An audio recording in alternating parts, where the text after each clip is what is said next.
അസ്സലാമു അലൈക്കും. ഇപ്പം നമ്മളിന്ന് പരിശോധിക്കുന്നത് സ്വയം പ്രഖ്യാപിത നുണയൻ എന്ന് സ്വയം തന്നെ ഐഡന്റിഫൈ ചെയ്യുന്ന നമ്മുടെ ആരിഫ് ഹുസൈന്റെ ഒരു വീഡിയോയ്ക്കുള്ള റിയാക്ഷൻ ആയിട്ടാണ്. ഈ നിസ്കാരം മാത്രം നമ്മൾ എടുത്ത് നോക്കുകയാണെന്നുണ്ടെങ്കിൽ എങ്ങനെയാണ് നിസ്കരിക്കേണ്ടതില്ല ഇസ്ലാമിൽ നിങ്ങൾക്ക് കാണാൻ കഴിയില്ല, ഖുറാനിലില്ല. നോമ്പ് നോക്കുന്നത് എങ്ങനെയാണെന്നില്ല, ഹജ്ജ് ചെയ്യേണ്ടത് എങ്ങനെയാണെന്നില്ല, ഈ ഷഹാദത്ത് കലിമ പോലെ എങ്ങനെയാണെന്നില്ല. അപ്പൊ ഇസ്ലാംകാരം ഈമാൻകാരി എന്നൊക്കെ പറഞ്ഞെടുത്തു കഴിഞ്ഞാൽ ഈ ഒരു സാധനം ഇതിനകത്തില്ല. എന്നാൽ നമ്മൾ പറയാറുണ്ട് ഈ സ്വർഗത്തിൽ ഹൂറികൾ എത്ര ഉണ്ടെന്ന് വളരെ കൃത്യമായിട്ട് ഖുറാനിലുണ്ട്. ഓക്കെ, അവരുടെ ആകാരം വടിവ് അത് വളരെ കൃത്യമായിട്ട് ഞാനിവിടെ പറയുന്നില്ല, അല്ലെങ്കിൽ എന്നെ കുറിച്ച് പരാതി. അപ്പൊ അതുകൊണ്ട് അങ്ങനെയുള്ള വളരെ വിശദമായിട്ട് കൃത്യം പ്രായമടക്കാണ് പറയുന്നത്. പിന്നെ അതുകൂടാതെ 4 പുഴകളെ കുറിച്ച് പറയുന്നു, അതിനകത്ത് കള്ളിന്റെ പുഴ, അതെല്ലാം പറയുന്നതാണ്. പിന്നെ ഉസ്താദുമാരൊക്കെ അതിനെ വിശദീകരിക്കുന്നു. ഈ ഇൻസ്റ്റാഗ്രാമിൽ ഒന്നാമത്തെ കാര്യം ഷഹാദത്ത് കലിമ ഖുർആനിൽ ഇഷ്ടം പോലെ സ്ഥലങ്ങളിൽ ആവർത്തിച്ച് പറയുന്നുണ്ട്. അള്ളാഹു ആണ്, അള്ളാഹു അല്ലാതെ മറ്റൊരു ഇലാഹില്ല എന്നുള്ള കാര്യവും നബി സല്ലല്ലാഹു അലൈഹി വസല്ലം ദൈവത്തിന്റെ ദൂതനാണെന്നുള്ളതൊക്കെ ഖുർആനിൽ വളരെ വ്യക്തമായി പറയുന്നുണ്ട്. അതേപോലെ ഈമാൻ കാര്യങ്ങൾ പറയുന്നുണ്ട്. ഒക്കെ ഗ്രന്ഥങ്ങളിലെ വിശ്വാസവും മറ്റു കാര്യങ്ങളും ഈമാൻ കാര്യങ്ങൾ വിശദീകരിച്ച് പറയുന്നുണ്ട്. സ്വർഗത്തെക്കുറിച്ചും നരകത്തെക്കുറിച്ചും പറയുന്നുണ്ട്. അതേപോലെ ഒരുപാട് തെളിവുകളുടെ കാര്യവും അതേപോലെ ചരിത്ര സംഭവങ്ങളും അങ്ങനെയൊക്കെയുള്ള പല വിഷയങ്ങളും ഖുർആനിൽ പറയുന്നുണ്ട് എന്നുള്ളതാണ്. അല്ല, ഇനിയിപ്പോ പറഞ്ഞിട്ടില്ലെങ്കിൽ തന്നെ എന്താണ് ഇതിന്റെ പ്രശ്നം എന്നുള്ളതാണ്. ഇനി അവിടെ പറയാത്തതുകൊണ്ട് എന്ത് പ്രശ്നമാണ്? ഇപ്പൊ ഇസ്ലാം എന്ന് പറഞ്ഞാൽ ഇറ്റ്സ് എ ഐഡിയോളജി. പിന്നെ ഈ പറയുന്ന ഖുർആൻ തന്നെയാണ് പറയുന്നത് നിങ്ങൾ പ്രവാചകനെ പിൻപറ്റണമെന്നും പ്രവാചകനെ അനുസരിക്കണമെന്നുള്ള. അതുകൊണ്ട് തന്നെ ഇതൊരു ഐഡിയോളജിക്കൽ ഫ്രെയിംവർക്ക് ആണ്. ഖുർആനെ പോലെ തന്നെ പ്രാധാന്യമുള്ളതാണ് സ്വഹീഹായുള്ള ഹദീസുകൾ എന്നുള്ളത്. അങ്ങനെ സ്വഹീഹായുള്ള ഹദീസുകൾ ഉണ്ട് എന്നുണ്ടെങ്കിൽ ആസ് എൻ ഐഡിയോളജി നമ്മളത് എടുക്കും. ഇവന്റെ പ്രശ്നം എന്താണെന്നുള്ളതാണ്. അല്ല, പ്രശ്നം വിവരമില്ലായ്മ, അത് വിട്. വിഷയം എന്താന്ന് വെച്ചാൽ ഇത് വാസ്തവവിരുദ്ധം കൂടിയാണ് എന്നുള്ളതാണ്. പിന്നെ പറയുന്നുണ്ട് എന്താണ് ഹൂറിലിങ്ങളുടെ എണ്ണം ഖുർആനിൽ പറയുന്നുണ്ടെന്ന്. ഖുർആനിൽ പറയുന്നില്ല. ഖുർആനിലെന്നല്ല ഹദീസിലും ഹദീസിലും അത് ആക്ച്വലി വൈഫായ ഹദീസ് ആണ് ആ വിഷയത്തിൽ വരുന്നുള്ളത്. സഹിയായ ഹദീസ് വന്നിട്ടില്ല.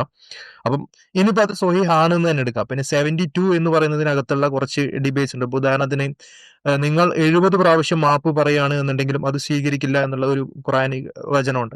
അപ്പൊ അതിന്റെ അടിസ്ഥാനത്തിൽ പറയുന്ന ഒരു കാര്യം, ഇപ്പോൾ 70 പ്രാവശ്യം നിങ്ങൾ മാപ്പ് പറഞ്ഞാൽ സ്വീകരിക്കില്ല, അതിനർത്ഥം 71ാമത് പ്രാവശ്യം മാപ്പ് പറഞ്ഞാൽ സ്വീകരിക്കും എന്നല്ല. മറിച്ച് 70 എന്ന് പറഞ്ഞാൽ ഇറ്റ്സ് എ വേ ഓഫ് നമ്മൾ പറയണ്ട. അതുപോലെ 1000 പ്രാവശ്യം മാപ്പ് പറഞ്ഞാലും നമ്മൾ എടുക്കൂല എന്ന് പറയണ്ടല്ലോ, അതുപോലെയാണെന്നുള്ളതാണ്. അപ്പോൾ നിങ്ങൾക്ക് പിന്നെ അനേകം ഇണകൾ ഉണ്ടാകുന്ന ഒരു അവസ്ഥ ഉണ്ടാകുമെന്ന് മാത്രം അതിനകത്ത് നിന്ന് കിട്ടും. 70,000 എന്നൊക്കെ ഉള്ളത് അറബി ഭാഷയിൽ യൂസ് ചെയ്യുന്ന ഒരു പ്രയോഗമാണ് എന്നുള്ളതാണ്. അപ്പൊ ഒന്നാമത് ഖുർആനിൽ പറഞ്ഞിട്ടില്ല, അത് കളവാണ്. ഇനി ഹദീസിൽ പറഞ്ഞു എന്നുള്ളത് തന്നെ എന്താണ് ലൈഫായ ഹദീസാണ് വരുന്നത്. ഇനി അത് സഹീഹ് ആണെങ്കിൽ തന്നെ വിഷയം എന്താണ്, അതേ ഹദീസിൽ തന്നെയാണ് എന്ത് ചെയ്യുന്നത്, നമസ്കാരത്തെ കുറിച്ചും ഹജ്ജിനെ കുറിച്ചും മറ്റു കാര്യങ്ങളൊക്കെ പറഞ്ഞിട്ടുള്ളത്. ഖുർആനിലേക്ക് വരികയാണെങ്കിൽ ഖുർആനിൽ ഹജ്ജിനെ കുറിച്ച് വളരെ കൃത്യമായി പറയുന്നുണ്ട്, നോമ്പിനെ കുറിച്ച് പറയുന്നുണ്ട്, ഈമാനിനെ കുറിച്ച് പറയുന്നുണ്ട്, നമസ്കാരം ടൈമിനെ കുറിച്ച് പറയുന്നുണ്ട്, അത്തരം കാര്യങ്ങൾ പറയുന്നുണ്ട്. അതിന്റെ ഡീറ്റെയിൽ ഹദീസിലാണുള്ളത്.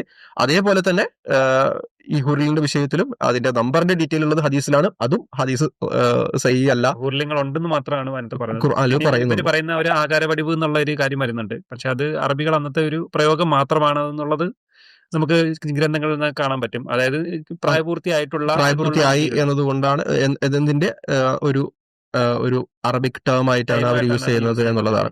ഇപ്പൊ നമ്മൾ പൊതുവെ മലയാളത്തിലൊക്കെ ഭർത്താവ് എന്ന് പറയാറുണ്ട്. ഭർത്താവിന്റെ വേർഡ് മീനിങ് നമ്മൾ പോയി നോക്കുകയാണെങ്കിൽ ചിലപ്പോൾ ഭരിക്കുന്നവൻ എന്നായിരിക്കും അർത്ഥം. പക്ഷെ ആ അർത്ഥത്തിലല്ല. ഇപ്പം ചിലപ്പോൾ ഒരു ഫെമിനിസ്റ്റ് ഭർത്താവ് എന്ന് ഉദ്ദേശിക്കുമ്പോൾ അതല്ല അവർ ഉദ്ദേശിക്കുന്നത്. ആ വേർഡ് അവർ യൂസ് ചെയ്യുന്നു എന്നത് ആ വേർഡിന് കൊളോക്കിലി അങ്ങനെ ഒരു അർത്ഥമുണ്ട് എന്നതിന്റെ ബേസിസിലാണ്. എന്ന് മാത്രമല്ല, പിന്നെ ഈ ഹൂറികൾ ഉണ്ടാകുന്നു എന്നുള്ളതൊക്കെ എന്തോ പിന്നെ വലിയ പ്രശ്നമായിട്ട്, അതും എത്തീസ്റ്റ് ആയിട്ടുള്ള ഒരു വ്യക്തി പറയുന്നതിനകത്ത് നല്ല കോമഡി ഉണ്ട്. കാരണം ഒന്നാമത് ഇപ്പൊ ഞാനൊക്കെ ഈ കേരളീയ നാസ്തികരെ ശ്രദ്ധിച്ചു തുടങ്ങുന്ന തന്നെ ഇവരുടെ ഈ കുറച്ച് ഇത്തരം വളരെ സദാചാര വിരുദ്ധമായിട്ടുള്ള കാഴ്ചപ്പാടുകളും പ്രക്ഷോഭങ്ങളും ഉണ്ടാകുന്നതിനെ തുടർന്നാണ്. ഇപ്പൊ ഈ ചുംബന സമരം അങ്ങനെയുള്ള പ്രശ്നങ്ങൾ നമ്മൾ നോക്കിക്കഴിഞ്ഞാൽ അതിന്റെയൊക്കെ മറവിൽ ഇവർ നിരന്തരമായി ചാനൽ ചർച്ചകളിൽ വന്നിരുന്ന് പറഞ്ഞുകൊണ്ടിരുന്നത് മനുഷ്യൻ എന്ന് പറയുന്നത് അങ്ങനെ ഒരു ഇണയിൽ ഒതുങ്ങി നിൽക്കേണ്ട ആളുകളല്ല, ഈ ജീവിതത്തിൽ അങ്ങനെയുള്ള താല്പര്യങ്ങളുണ്ട്. ഇപ്പൊ പൊളിഗമസ് നേച്ചർ എന്ന് പറയുന്ന മനുഷ്യനിൽ, അതായത് സ്ത്രീയിലും പുരുഷനിലും ഉണ്ടെന്നാണ് ഇവർ ആർഗ്യൂ ചെയ്യുന്നത്. എന്നിട്ട് പറയുന്നത് അങ്ങനെ പൊളിഗമസ് നേച്ചറുള്ള മനുഷ്യർ ഒരു ഇണയിൽ ഒതുങ്ങി നിൽക്കേണ്ടവരല്ല, പരമാവധി ആസ്വദിക്കാനുള്ളതാണ് എന്ന്. ഈ ഓൺലൈൻ പിൻവാണിപ്പവും അതിന് തുടർന്ന് ഇവര് പിന്നെ അറസ്റ്റിലാകുന്ന സാഹചര്യമൊക്കെ പിന്നീട് ഉണ്ടായിട്ടുണ്ട്. അപ്പോൾ ഇവരുടെ അന്നത്തെ പ്രധാനപ്പെട്ട പ്രവർത്തനങ്ങളൊക്കെ നമ്മൾ നോക്കിക്കഴിഞ്ഞാൽ അറിയുക, ഈ പറഞ്ഞ അമിതമായിട്ടുള്ള ലൈംഗിക താല്പര്യത്തെ ചുറ്റിപ്പറ്റിയിട്ടാണ് ഇവരുടെ പൊളിറ്റിക്സ് മുഴുവൻ നടന്നിട്ടുള്ളത് നമുക്കറിയാം. അപ്പോൾ അങ്ങനെയുള്ള നാസ്തികരെ സംബന്ധിച്ചത് ഇപ്പോൾ ഇവൻ വേശ്യാവൃത്തിയെ പോലും ന്യായീകരിക്കുന്ന ഈ പറഞ്ഞ സകല പരമാവധി വിവാഹം എന്ന് പറയുന്നത് പ്രാകൃതമായിട്ടുള്ള ആചാരമാണ് എന്ന് പറയുകയും പ്രചരിപ്പിക്കുകയും നടന്നിരുന്ന നാസ്തിക സംഘടനകളുടെ ഭാഗമായിട്ടുള്ള ആളുകൾ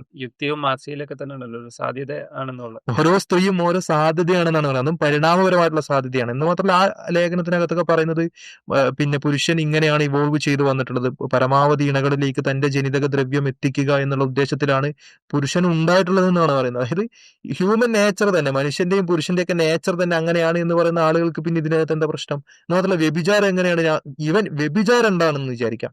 അതും ഈ പറഞ്ഞ ഇവിടെ തന്നെ അങ്ങനെ ഒരു കാര്യം ഉണ്ടെന്നുണ്ടെങ്കിൽ അതെങ്ങനെയാണ് നാസ്തികർക്ക് അധാർമികമാകുന്നത്? അധാർമികമല്ല എന്ന് മാത്രമല്ല വിവാഹം അപരിഷ്കൃതവും ഈ പറഞ്ഞ അമിത ലൈംഗികത എന്ന് പറയുന്നത് പുരോഗമനത്തിന്റെ ഭാഗമാണെന്നൊക്കെ പറഞ്ഞുകൊണ്ട് നടക്കുന്ന ആളുകൾ ഈ കപട സദാചാര വർത്തമാനം പറയുന്നത് വളരെ നിലവാരമില്ലായ്മ എന്നുള്ളതാണ് ഒരു കാര്യമുള്ളത്. പിന്നെ ആരിഫിനെ പോലുള്ള ആളുകൾ ഇത് പറയുന്നിടത്ത് ഒരുപാട് കോമൺ ഉണ്ട്. കാരണം ഇപ്പൊ ഈ പറഞ്ഞ പുരുഷന് പൊളിഗമസ് നേച്ചർ ഉണ്ട് എന്നൊക്കെ ഉള്ള ഈ പരിണാമപരമായിട്ടും ഒക്കെ ഡിഫൈൻ ചെയ്യുന്ന ആ ലേഖനത്തിന്റെ ഒക്കെ കാര്യം പറഞ്ഞു. അപ്പൊ അത് ഒരു പുരുഷൻ ഉണ്ടാകുന്ന ഒരു നേച്ചറാണ്.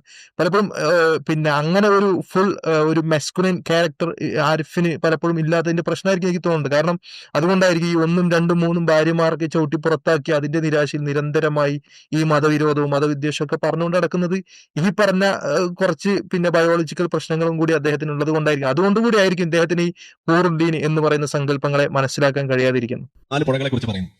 അതിനകത്ത് കള്ളിന്റെ പുഴ അതെല്ലാം പറയുന്നത്. പിന്നെ ഉസ്താദുമാരൊക്കെ അതിന്റെ വിശദീകരണം. അപ്പൊ ഞാൻ പറയുന്നത് ഒരു വ്യക്തിയുടെ ജീവിതത്തിൽ അവന്റെ വിശ്വാസി എന്ന നിലയ്ക്ക് ഏറ്റവും അടിസ്ഥാനപരമായിട്ടുള്ള കാര്യങ്ങളാണ് അനുഷ്ഠാന ആചാരങ്ങൾ എന്ന് പറയുമ്പോൾ അതിനെക്കുറിച്ച് വളരെ തെറ്റായ അല്ലെങ്കിൽ വളരെ ഒരു തരത്തിലുള്ള ഡീറ്റെയിൽസും കൊടുക്കാതെ വെറുതെ പറഞ്ഞു പോകുക മാത്രമാണ് ചെയ്തിട്ടുള്ളൂ. ഇതൊക്കെ ഇപ്പൊ ആരിഫ് അവിടെ എന്തിനാ പറയുന്നത് എന്നുള്ളതാണ്. ഇപ്പോൾ കള്ളിന്റെ പുഴ അവിടെ ഉണ്ടാകും എന്നുള്ളത് ഉസ്താദുമാർ വിശദീകരണം പറയുന്നത്. അപ്പം അതെന്തോ മോറലി ഡിഗ്രേഡ് ആയിട്ടുള്ള അല്ലെങ്കിൽ ധാർമ്മികമായ അത്ര ശരിയല്ലാത്ത കാര്യം എന്നുള്ള രൂപത്തിലാണല്ലോ ഇദ്ദേഹം. സ്വാഭാവികമായിട്ടും ഈ മതവിരോധത്തിന്റെ പുറത്ത് മതങ്ങളെ അപമാനിക്കുക അല്ലെങ്കിൽ ഇസ്ലാമിനെ അപമാനിക്കുക എന്നുള്ള സ്വഭാവത്തിലാണ് ഇദ്ദേഹത്തിന്റെ വർത്തമാനങ്ങളും ഈ പരദൂഷണ വർത്തമാനങ്ങളും എല്ലാം ഉണ്ടാവുന്നത്.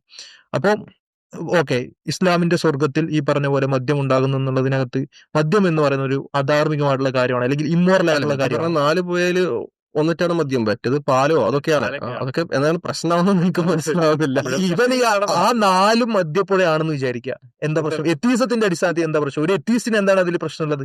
എത്തീസ്റ്റ് ആയിട്ടുള്ള ഒരു വ്യക്തി അതിൽ മനസ്സിലാക്കാം. ഈ ഉള്ള മദ്യപ്പുഴ എന്ന് പറയുന്ന സംഭവം തന്നെ എന്തല്ല ഇൻടോക്സിക്കേറ്റിംഗ് അല്ല. ഇനി ആണെന്ന് വിചാരിക്കും. എന്താണ് താങ്കളുടെ പ്രശ്നം? ഈ പറഞ്ഞ മതവിരോധത്തിനപ്പുറം പറഞ്ഞ കയ്യടി കിട്ടുമെന്നുള്ളതിനപ്പുറത്തേക്ക്, അതായത് ഇപ്പൊ നമ്മുടെ ഐഡിയോളജിക്ക് അകത്തും അതൊരു പ്രശ്നമല്ല എന്നുണ്ടെങ്കിൽ സത്യസന്ധതയുള്ള ഒരാളത് പറയാതിരിക്കുക എന്നുള്ള വിഷയം. അപ്പൊ വ്യഭിചാരം എന്ന് പറയുന്നത് നാസ്തികത്ത് പ്രശ്നമല്ല എന്ന് മാത്രമല്ല വിവാഹം പോലുള്ള പിന്നീട് മനുഷ്യന്മാരുണ്ടാക്കിയിട്ടുള്ള ഈ പ്രാകൃത ആചാരങ്ങൾ അതിന് പുറത്ത് കടക്കുകയും പുരോഗമിക്കുകയും ചെയ്യലാണ് ഇവരെ സംബന്ധിച്ചിടത്തോളം വ്യഭിചാരം എന്ന് പറയുന്നത്. മെയിൻ സ്ട്രീമിലുള്ള ഇത്തരം നാസ്തിക പ്രൊപ്പഗണ്ട നടത്തിക്കൊണ്ടിരിക്കുന്ന ആളുകളെ സംബന്ധിച്ചിടത്തോളം. അതുപോലെ തന്നെയാണ് മദ്യം മാത്രമല്ല, ഇപ്പൊ ഈ ഇതിനെയും കാലം കുറച്ചുകൂടെ പുരോഗമിച്ച ലക്ഷത്തിലേക്ക് വരുന്നത്. കഞ്ചാവ് പോലും ലീഗലൈസ് ചെയ്യണം എന്ന് ശക്തിയുക്തം വാദിച്ചു കൊണ്ടിരിക്കുന്ന ആളുകളെ ഇടവും വലവും ഇരുത്തിയിട്ട് പറയാണ് മദ്യം പുഴ അതും സ്വർഗത്തിൽ ഉണ്ടല്ലോ എന്നൊക്കെ വിമർശിക്കണമെന്നുണ്ടെങ്കിൽ ബുദ്ധിയില്ലായ്മ ഇത്തിരിയൊന്നും പോരാന്നുള്ളതാണ് പറയാനുള്ളത്. ഇങ്ങനെയുള്ള സാധനങ്ങൾക്ക് അമിതമായ ഇമ്പോർട്ടൻസ് കൊടുത്തിട്ട് രണ്ടും ഒരേപോലെ തന്നെയാണ് പറഞ്ഞു പോയിട്ടുള്ളത്. അല്ല, എന്ന് മാത്രമല്ല ഇപ്പൊ ഇവൻ പറയുന്നത് ഇങ്ങനെ അഴകുഴമ്പൻ രൂപത്തിൽ പറഞ്ഞു പോയി അല്ലെങ്കിൽ പറഞ്ഞിട്ടില്ലെങ്കിൽ ഇത് നമ്മൾ വിശ്വാസികൾ തന്നെയല്ലേ ഇത് ഫോളോ ചെയ്യുന്നത്. ഇത് നമ്മളെങ്ങനെ ഇത് ഈ ആരിഫ് പറയേണ്ടിയിരുന്നു. ഇത് എത്ര വചനങ്ങൾ ഇതുണ്ട്, എത്ര വചനങ്ങൾ നമസ്കാരങ്ങളെ കുറിച്ച് പറയുന്നുണ്ട്. ഇപ്പൊ നമസ്കാരത്തിന്റെ സമയം പറയുന്നുണ്ട്, നമ്മൾ പറഞ്ഞു. എത്ര വചനങ്ങൾ ഇത് പറയുന്നുണ്ട്. എന്നിട്ട് പറയാം ഓക്കെ ലൈക്സ് ഒരു 80% വചനങ്ങൾ ഇതാണ് പറയുന്നത്, 20% വചനങ്ങൾ മാത്രം. അങ്ങനെയാണെങ്കിൽ ഓക്കെ. ഇതങ്ങനെയല്ല, രണ്ടും ഒരേ രീതിയിലാണ് പറഞ്ഞു പോയിട്ടുള്ളത്. ഇവൻ അതേ കണ്ടുള്ളൂ, ഇവൻ അതേ കാണുന്നുള്ളൂ എന്നുള്ളതാണ് പ്രശ്നം. മാത്രമല്ല ഇപ്പം ഖുർആനില് വിവാഹത്തെക്കുറിച്ച്, വിവാഹത്തിന്റെ നിയമങ്ങളെ കുറിച്ചും കർമ്മങ്ങളെ കുറിച്ചും ഒന്നും ഡീറ്റെയിൽ ആയിട്ട് പറഞ്ഞിട്ടില്ല. എന്നാൽ തലാഖിനെ കുറിച്ചും തലാഖിന്റെ നിയമങ്ങളെ കുറിച്ചും വളരെ ഡീറ്റെയിൽ ആയിട്ട് പറയുന്നുണ്ട്. ഇതിനർത്ഥം ഇസ്ലാം തലാഖിന് കൂടുതൽ പ്രാധാന്യം നൽകുന്നു എന്നല്ലല്ലോ, വിവാഹത്തിന് പ്രാധാന്യം നൽകുന്നില്ല എന്നുമല്ല. അപ്പം എന്താണ് മതനിഷേധിയെ നീ കണ്ടോ എന്ന് ചോദിച്ചിട്ട് പിന്നെ പറയുന്നത് എന്താണ്? അനാഥകളെ ആട്ടിയകറ്റുന്നവനാണ് മതനിഷേധി എന്ന് പറയുന്നുണ്ട്. ഇതിനർത്ഥം ഇപ്പം ഇങ്ങനെ പറയുന്നു എന്നതുകൊണ്ട് ഇപ്പം നമസ്കാരത്തിന് ഇസ്ലാം പ്രാധാന്യം കൊടുക്കുന്നില്ല എന്നാണോ? അനാഥകളെ സംരക്ഷിക്കണം എന്ന് പറഞ്ഞിട്ടുണ്ട്. അതിനർത്ഥം വേറൊന്നും പറഞ്ഞിട്ടില്ല എന്നാണോ? അല്ല, സ്വാഭാവികമായി ആർക്കും ഏത് ഒന്നോ രണ്ടോ വചനം എടുക്കാം, എന്നിട്ട് പറയാം "ദാ ഇത് പറയുന്നുണ്ട്, മറ്റേത് പറയുന്നില്ല" എന്നുള്ളത്. മറ്റേത് പറയുന്നില്ല എന്ന് പറയണമെങ്കിൽ ഖുർആൻ വായിച്ചു നോക്കണം. അത് വിക്കി ഇസ്ലാമിൽ ചിലപ്പോൾ മറ്റു വചനങ്ങളൊന്നും കാണൂല, അത് നമ്മുടെ പ്രശ്നമല്ല. മാത്രമല്ല ഈ ആചാരാനുഷ്ഠാനങ്ങൾ എന്ന് പറയുന്നത് എല്ലാവരും ഒരുപോലെ തന്നെ നമ്മൾ പ്രവാചകന്റെ ഫോളോ ചെയ്തിട്ട് അതേ രീതിയിൽ തന്നെ അന്ന് തൊട്ട് തുടങ്ങി ഇന്നും അതേമാതിരി തന്നെ ഫോളോ ചെയ്ത് വളരെ ഡീറ്റെയിൽ ആയിട്ട് തന്നെ പോകുന്നുമുണ്ട്. അതെ അതെ. ഇപ്പൊ എവിടെയാണ് ഇദ്ദേഹത്തിന് പ്രശ്നം അല്ല, ഉണ്ടായതെന്നുള്ളത് ഇപ്പൊ വുളു എടുക്കുന്നതിനെ കുറിച്ച് വളരെ ഡീറ്റെയിൽ ആയിട്ട് ഖുർആനിൽ പറയുന്നുണ്ട്. അപ്പം നമസ്കാരത്തിന്റെ മറ്റു കർമ്മങ്ങൾ കാര്യങ്ങളെ കുറിച്ച് പറയുന്നില്ല. അതിനർത്ഥം വുളു എടുക്കുന്നതാണ് കൂടുതൽ പ്രാധാന്യം എന്ന് വിവരമുള്ളവരും മനസ്സിലാക്കില്ല. മാത്രമല്ല ഇത് ആചാരാനുഷ്ഠാനങ്ങളാണ്. ആചാരാനുഷ്ഠാനങ്ങളാകുമ്പോൾ അത് വളരെ ഡീറ്റെയിൽ ആയിട്ട് സ്പെസിഫിക് ആയിട്ട് പറയേണ്ടി വരും. കാരണം കൈ കെട്ടുന്നതിനെ കുറിച്ച് പറയണം, എന്നിട്ട് ഫാത്തി ഓതുന്നതിനെ കുറിച്ച് പറയണം, എന്നിട്ട് അല്ലാഹു അക്ബറിനെ കുറിച്ച് പറയണം. അത് വളരെ ഡീറ്റെയിൽഡ് ആയിരിക്കും. സ്വാഭാവികമായും ഖുർആന്റെ ഒരു കണ്ടൻസ്ഡ് നേച്ചറിന് അത് യോജിക്കുന്നില്ല എന്നുള്ളതാണ്. ഖുർആന്റെ തെളിവുകൾ പറയുന്നുണ്ട്. ഇസ്ലാം എന്തുകൊണ്ട് ശരിയാവുന്നു എന്നതിന്റെ തെളിവുകൾ പറയുന്നുണ്ട്. വിമർശനങ്ങൾക്ക് മറുപടി കൊടുക്കുന്നുണ്ട്. അങ്ങനെ എല്ലാ കാര്യങ്ങളും ചെയ്യുന്നുണ്ട്. നമസ്കരിക്കാനുള്ള നിർദ്ദേശങ്ങൾ നൽകുന്നുണ്ട്. വധുവിന്റെ ഡീറ്റെയിൽസ് പറയുന്നുണ്ട്. എല്ലാ കാര്യവും പറയുന്നുണ്ട്. അതിന്റെ കൂട്ടത്തിൽ ഇത് ഒരു പോയിന്റ് ആയിട്ട് അല്ലെങ്കിൽ ഒരു കാര്യമായിട്ട് ഇത് പറയുന്നു എന്ന് മാത്രമേ ഉള്ളൂ. നരകത്തിന്റെ ശിക്ഷയെ കുറിച്ച് പറയുന്നുണ്ട്. പക്ഷേ മുപ്പരുടെ കണ്ണിൽ ഇത് മാത്രമേ പറ്റുള്ളൂ എന്നുള്ളതാണ്.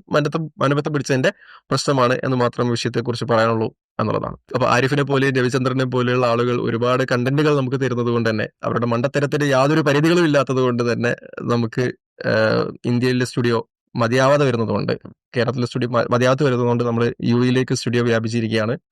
അപ്പൊ മറ്റൊരു വീഡിയോയുമായി കാണുന്നവരെ അസ്സലാമു അലൈക്കും വറഹ്മത്തുള്ളാഹി വബറകാതുഹു.